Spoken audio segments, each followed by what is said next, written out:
Moccasin Trail, Chapter 2. A long 5 minutes later, bushes on the southwest side of the clearing rustled. Jim's rifle swung to cover them, then dropped as a white rag at the end of a stick pushed through the branches. He reached far to his left to make an answering rustle. Since no bullet immediately crashed into the twig he had shaken, he spat his own bullets back into his pouch and grunted, "Reckon it's all right, Tom." "Friend," came immediately from across the clearing. "Come out then," said Tom's voice.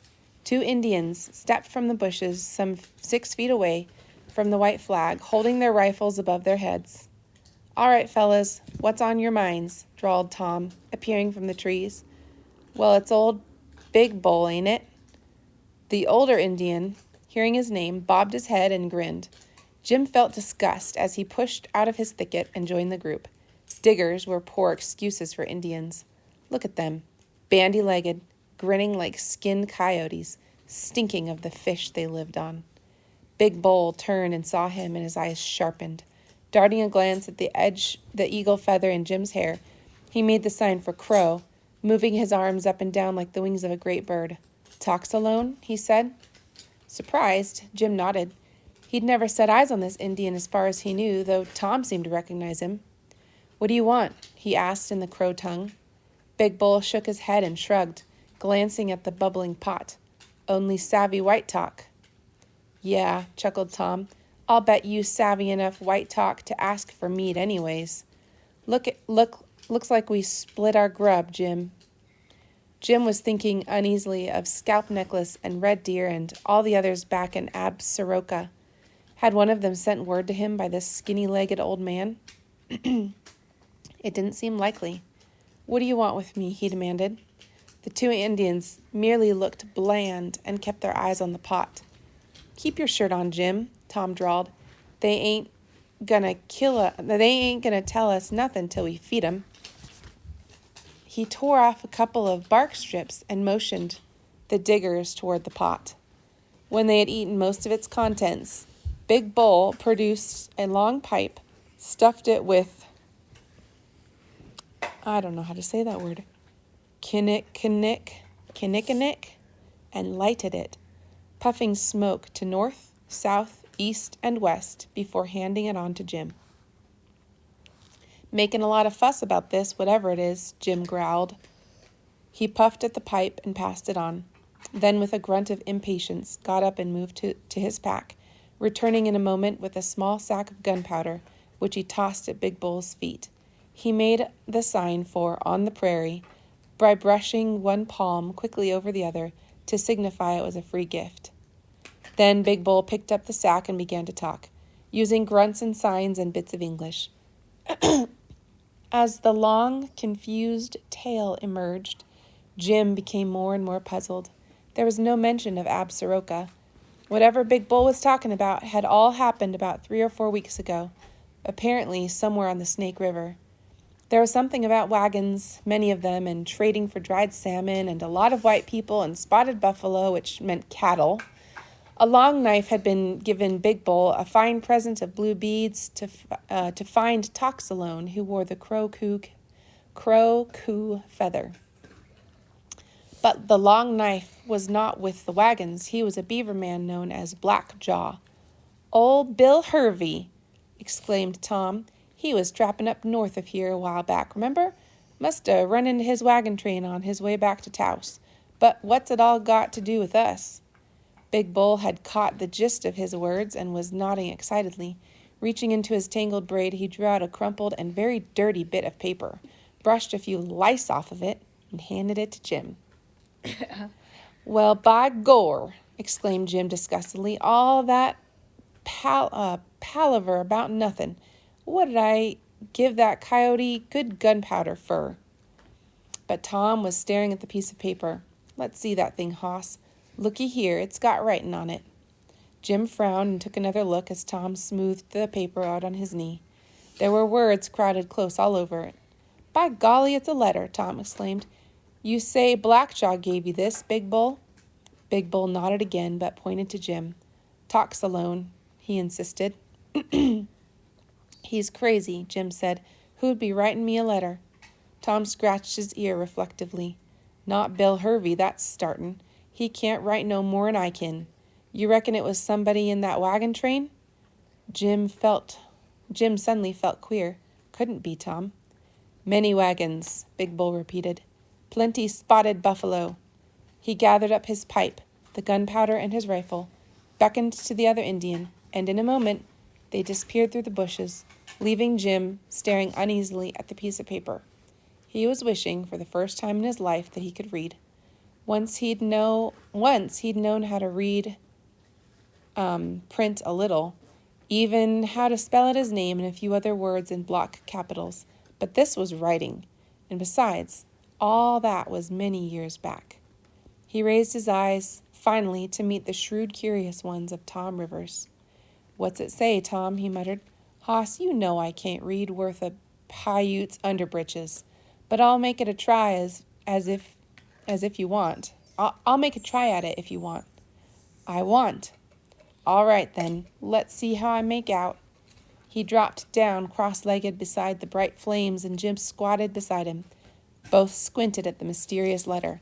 "Well, it's for you, all right," Tom said. "First word is Jim. Jim, if you... No, that ain't right. I don't think... Let's see. Here's dead." "Dead?" echoed Jim. "I'm pretty sure of that one. D-E-A-D. He scratched his ear thoughtfully. "Hoss, I ain't gonna get fur with this. They's a lot of little words, and it don't mean nothing till you hitch 'em with big ones. And I can't do much with the big ones. Can't you figure out who's dead, even?"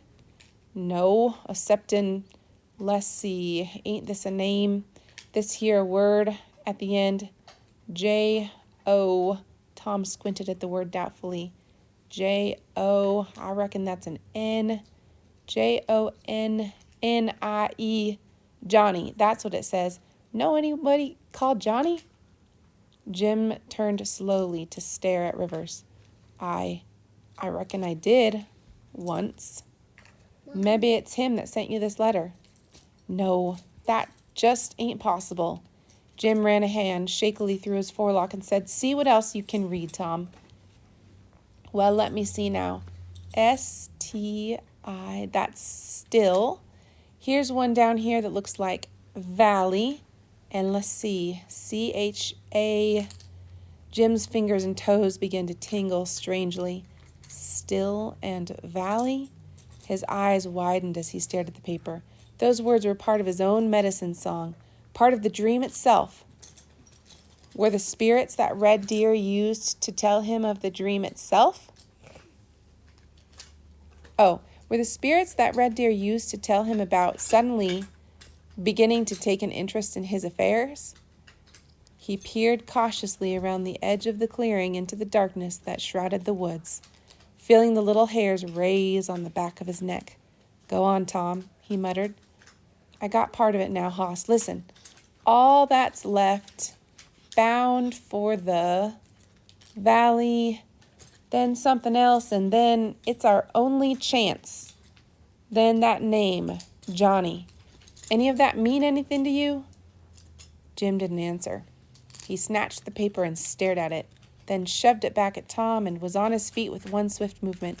His heart was beating like the drum of old Many Horses, the wise one, as he knelt beside his pack, found his medicine bundle, and tied it with trembling fingers behind his left braid. He hesitated a moment until he could be sure of the muscles of his face were under rigid control and would not disgrace him by betraying emotion. Then he went back to the fire and took the note in his own hands, staring at it, unblinking until his eyes watered. But still the words held their secret. He could read them, no better than before. Perhaps the powerful grisly teeth in his medicine bundle were helpers only in battle. He started convulsively as a log crackled, sending up a stream of sparks. "Say, what's up, Hoss?" exclaimed Rivers softly. "You're as jumpy as a treed painter." Jim looked at him, then back to the paper, wetted his lips. "Tom, I got to know what it says. All of it." Better hunt you up somebody as can read writin' then. How, though? Where? 'Twouldn't be hard, boss. Take her down to Laramie or Fort Hall. Too fur. I want to know soon. Well, then, Dallas, then. That ain't but a few days' ride, the way that buckskin of yours skitters. Jim folded the note carefully and tucked it into his pouch. Tom was right. This was white man's medicine. It would take a white man to unravel its meaning. He moved restlessly across the little clearing, every nerve in him as tight as a bowstring. The wind had risen. A wolf or two skulked out there just beyond the circle of firelight, drawn by the smell of the meat. Jim suddenly picked up a pebble and hurled it at a pair of shining gold eyes. "Hoss, you want to tell me who that Johnny is?" Tom said quietly. Jim was silent a moment. The dark out yonder seemed lonesomer than ever without the golden eyes, and his thoughts kept going back and back. He turned abruptly and returned to the fire. Tom was his friend and a thorough white man. He'd tell him. Maybe it would help. He dropped down beside Tom. "I reckon it's my brother, Jonathan," he said. "Your brother? What the devil? A crow named Jonathan?" "He ain't a crow. He's white like me." Tom stared at him, his eyes traveling from the braids to the coo feather, from the claw and bead necklace to the medicine bundle hanging below Jim's ear. "By golly, Hoss," he said slowly, "I thought you was a half-breed. Didn't you grow up Crow?" "Yeah, but I come from Missouri afore that, long time ago." "What happened? Injuns steal you?" "No, I run away from home. It's nigh 9 years back now." Jim hesitated, letting the past drift over him. "Tom, you ever know a trapper called Adam Russell?" "Russell? Yeah, sure. Tall, get out of the road looking feller, weren't he? He turned up missing at Rendezvous way back in 35 or 36, though. I hear he got rubbed out." "He did. Blackfeet tuck his hair.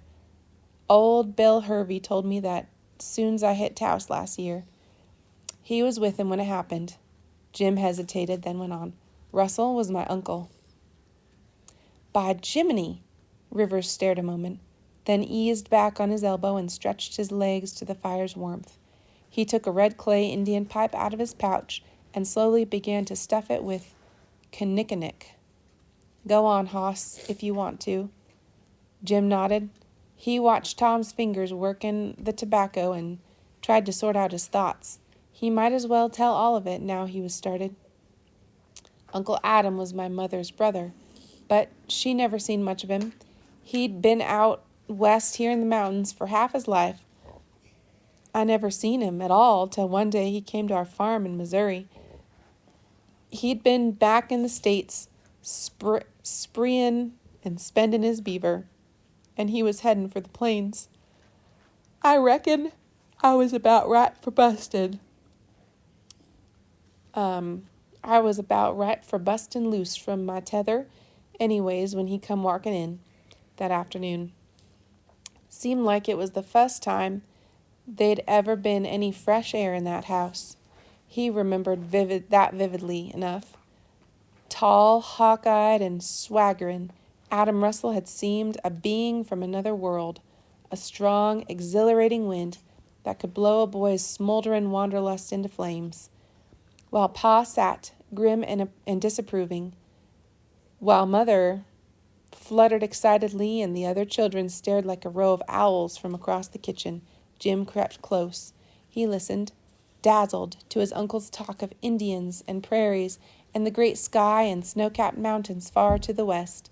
He took in every detail of Adam Russell's dress, and speech tingled to his boisterous laughter, drank in the wild smell of castoreum that clung to his buckskin shirt. "Seemed like I couldn't stand staying put any longer once I'd seen him," Jim murmured. "I never said nothing, but when he left at sunup next morning, I follered him off.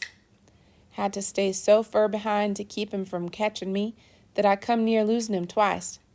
But I stuck with him somehow till we was away out cross the frontier, and he had to take me on west with him. I ain't ever been back since." Rivers swore softly. his keen eyes searching Jim's face. "So you're a farm boy from Missouri. By golly, hoss, that takes some believin'."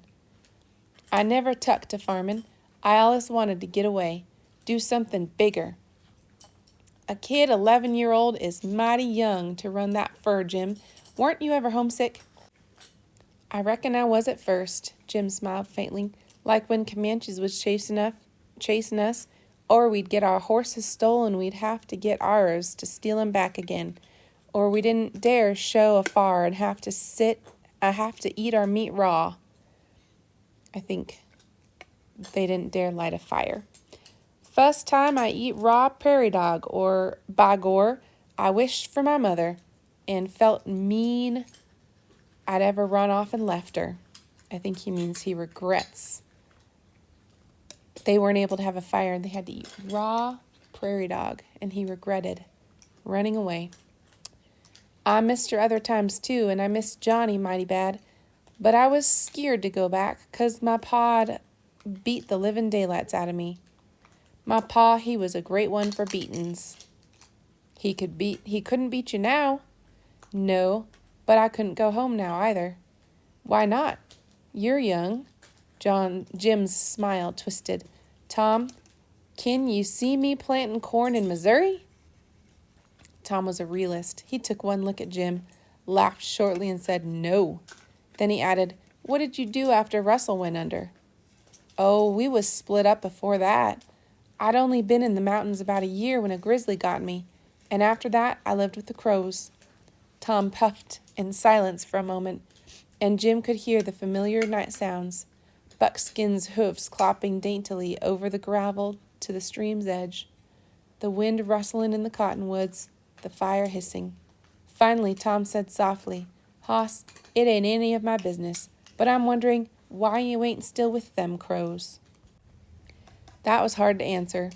Jim reached out and scratched Moki's ears, digging his fingers into the dog's coarse fur. "I run away from them too, Tom. Something happened that put me in mind of my mother. I just got to feeling white." Rivers nodded, as if he had expected to hear just that. Impulsively, Jim went on, "I figured if I come back amongst white men, maybe everything turn lucky for me. I'd get plenty beaver, and, well, I was wrong about that." He got up, suddenly restless again. "I've been thinking lately maybe I was wrong to leave it all. I ought to head back to Crow Country, but now that paper's come." "Reckon your brother sent that paper?" Jim shook his head. "Clean from Missouri? Ain't likely. But what if Johnny's dead?" His voice dropped to a whisper. The whites of his eyes gleamed in the firelight as he turned back to Rivers.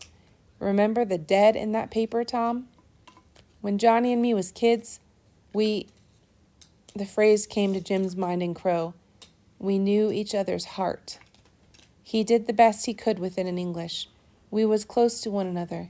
Maybe his spirit's around somewhere, trying to tell me what to do.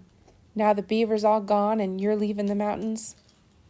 Rivers flashed him an odd look, but covered it quickly by pulling a twig out of the fire and relighting his pipe from the blazing tip. The silence urged Jim on. He hunkered down beside Tom again. "It ain't meant I should go to Absaroka, but to some valley. That word valley, that's part of my medicine. It was in my dream." You know about medicine dreams, Tom?" "Not much about 'em, hoss."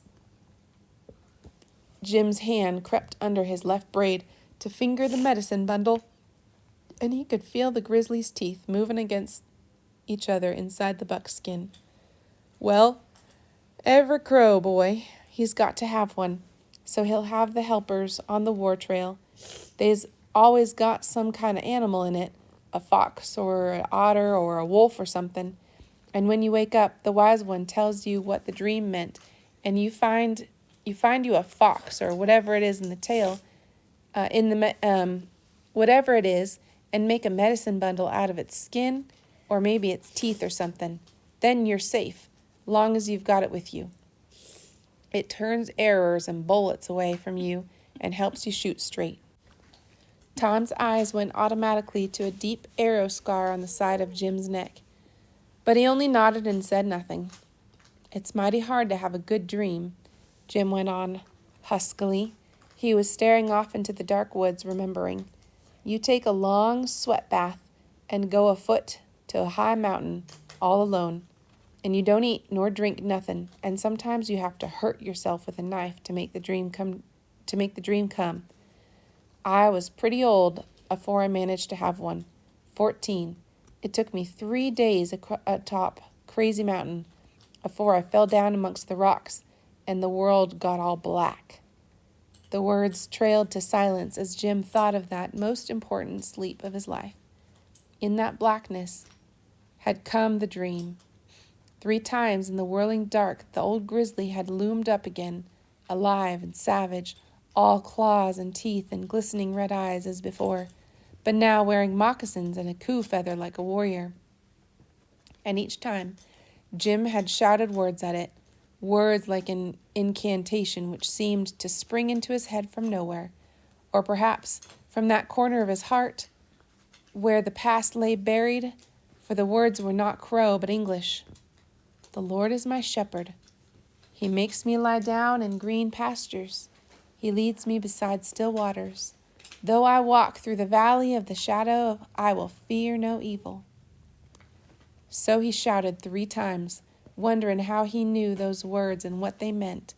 And as he did so, the bear faded away bit by bit, each time until at last there were only his great teeth scattered on the ground and the coup feather beside them. Then in the dream, Jim thrust the feather into his hair, gathered the teeth into his pouch, and fell into a deep and comforting sleep.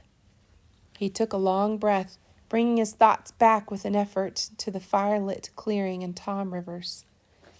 They was white man's word in the dream. Many horses. He said they was big medicine, and never to forget 'em. Now here they turn up in this paper. You see how the stick floats, Tom? They're telling me what to do. It was a long time before Rivers said anything. He lounged there and puffed his pipe and gazed with half-closed eyes into the flames. Jim began to think he wasn't going to speak at all, and finally moved uneasily over to his pack, half frightened at having revealed so much of himself. Never had he talked like this to anyone except old Many Horses. Maybe his helpers would be angry. Then Tom spoke, softly, and calling him by his crow name. "I'm wondering," talks alone, "if you wouldn't be happier in Absaroka than anywhere else. I'm wondering if that ain't what you ought to do. Go back." Jim turned to look at him in astonishment. It was the last thing he expected to hear. "Tom, can't you read signs no better'n that? I'm white. My medicine's white, too, with them words in it. I bet you 6 plews my luck'll turn if I hunt up some valley where they white folks live amongst them again." "That's a risky bet. Looky here, Jim. You ain't gonna find trappers and such settin' in no valley. You're gonna find bourgeois. You sure savvy how to live amongst bourgeois?" Jim stared at him, suddenly uneasy. Then he shrugged it off. "Savvy? Why, you show me a bourgeois I can't out-hunt and out-ride and out-trap, and—" "That ain't quite what I mean." Rivers heaved a long sigh and straightened, knocking out his pipe. He looked up, his keen blue eyes gentler than Jim had ever seen them. "Hoss, I hope that medicine of yours is thunderin' big. I'm thinking this ain't gonna be no easy trail for you to foller." "I ain't never whined for things to be easy." "Well, I know that, Hoss." Tom studied him for a moment longer, then with his usual slow grin, got up to fetch his buffalo robe. "All right, you knife-throwing coyote, go at it. I reckon you'll make out." Jim grinned back at him, feeling relieved. He pulled the grizzly hide robe from his pack, then lay down with their feet to the fire, wrapping themselves against the cold of the coming night. Jim took a long look at the familiar humped shape of Tom's big shoulders under the buffalo robe beside him. then rolled to his back and watched the stars prick out one by one until they spangled the whole sky. It's the last time, he kept thinking. Tomorrow we'll be going different ways, and I'll never lay here like this again. Long after he thought Tom was asleep, he heard his voice from the depths of the robe. All the humor was gone from it. Anyways, Hoss, I reckon there's just ain't no easy trail leading down out of the mountains. With all the beaver gone, the good old days is about over for you and me both.